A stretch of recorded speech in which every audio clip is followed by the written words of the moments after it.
Hello everybody, welcome back to today's video.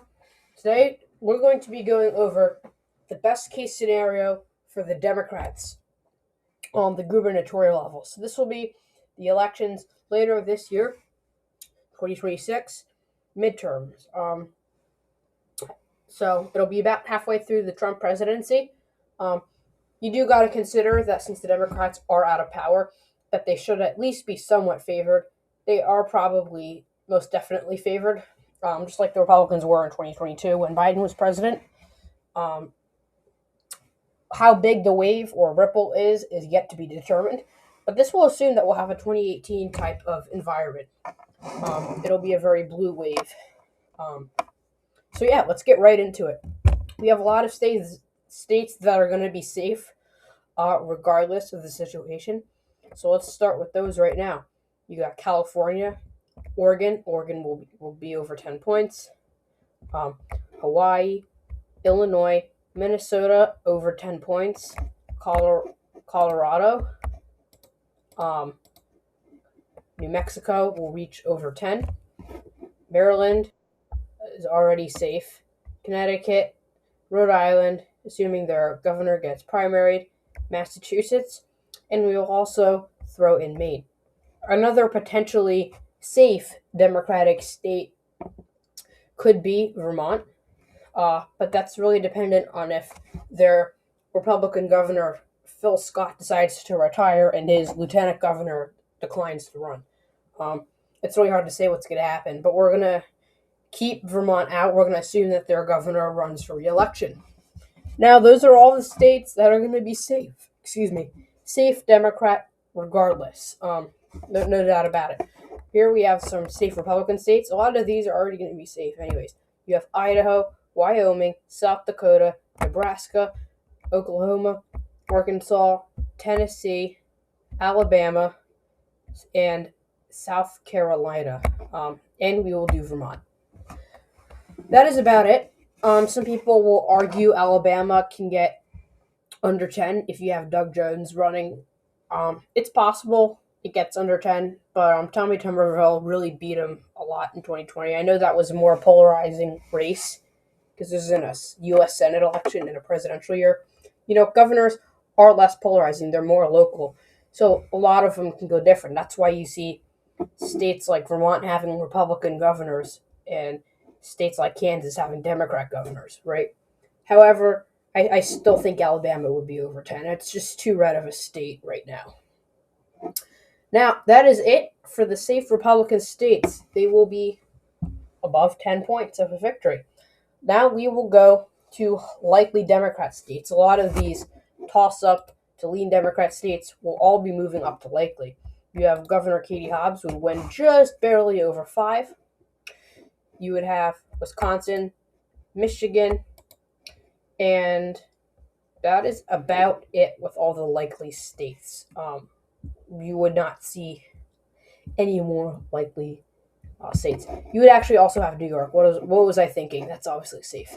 So yeah, those are all the likely Democratic states. That's pretty much it. Now we will go to likely Republican. We'll start with Alaska. We know Mary Peltola is not running for governor, so this is probably going to be a safe Republican state. But out of caution, it could dip down to around 5 or 6 points. We would leave it in likely in this scenario. You would have Florida go down to likely. You've seen the state move so zoomed to the right, just like Colorado zoomed to the left. I honestly think putting it in likely in a blue wave is a stretch because you saw Ron DeSantis win by like 19 points. Trump got it over 10 in 2024. If Democrats can get Florida to like 8 or 9 even, that would be a good night for them. But in this scenario, yes, they would get it down to likely Republican.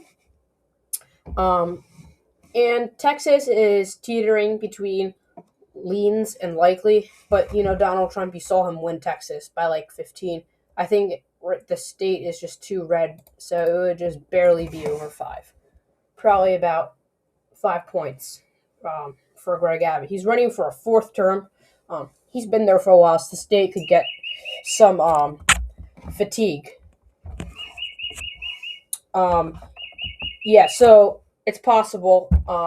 If Greg Abbott could possibly win by under five. I just highly doubt it would happen. Now, what is the next column? Well, we will move to there. And I forgot to mention, Pennsylvania would probably be safe with Josh Shapiro. It's hard to say what the margin would be at the end, but just because of him being a popular incumbent, and he did win by a lot last time, he would win over safe. Um, Now let's go to leans Democratic. You would have a few of them, not really much. You would just have Nevada. You would have the Republican incumbent Governor Joe Lombardo get knocked off. He does represent a swing state. It's a Trump plus 3 or 4 state. Very purple. He just seems to be a strong enough incumbent. I don't really see him winning, but losing. But in this scenario, Democrats are running a strong candidate. They're going to at least try to put some effort into this race. You would see Aaron Ford, the Democrat Attorney General, be able to knock off Joe Lombardo. We'll now move on to Georgia. This would be probably about Orleans. You typically see Georgia has elected a Republican governor since like the 1980s or 1990s. It's been a while. Georgia usually is still historically a red state, and when it goes blue, it's usually down ballot elections or U.S. Senate elections when they're more polarized. It's really hard to say. I think the Democrats could absolutely flip it. I had it on the most flippable governorships. It's really hard to say what's going to happen, but I would be hard pressed to see it go above 5. Probably a runoff. Democrat wins it by around 4. That's basically how I see it as now. So, what do I have as the tilt states? Well, it's really hard to say. Now, what would we say are the tilt Republican states? Well, I would say Iowa would be tilt Democratic. You may say this is crazy. Iowa is pretty Republican. However, down ballot it can get more competitive. They're running their only statewide elected Democrat.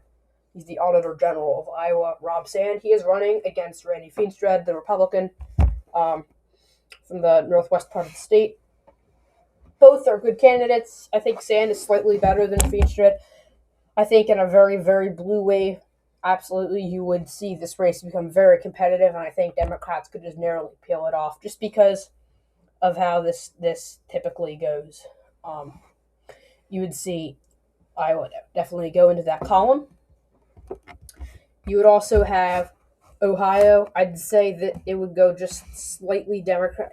It's a pretty red state. It voted for Trump by 11. I'm just not quite comfortable having it go Democrat. Vivek Ramaswamy is not the strongest Republican candidate. Democrats are running Amy Acton, not the strongest Democrat either.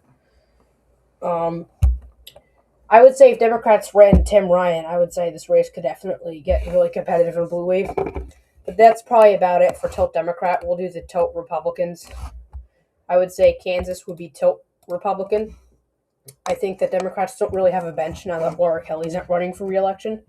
Democrats don't really seem to be running any strong candidates. Republicans probably going to run Scott Schwab as their nominee.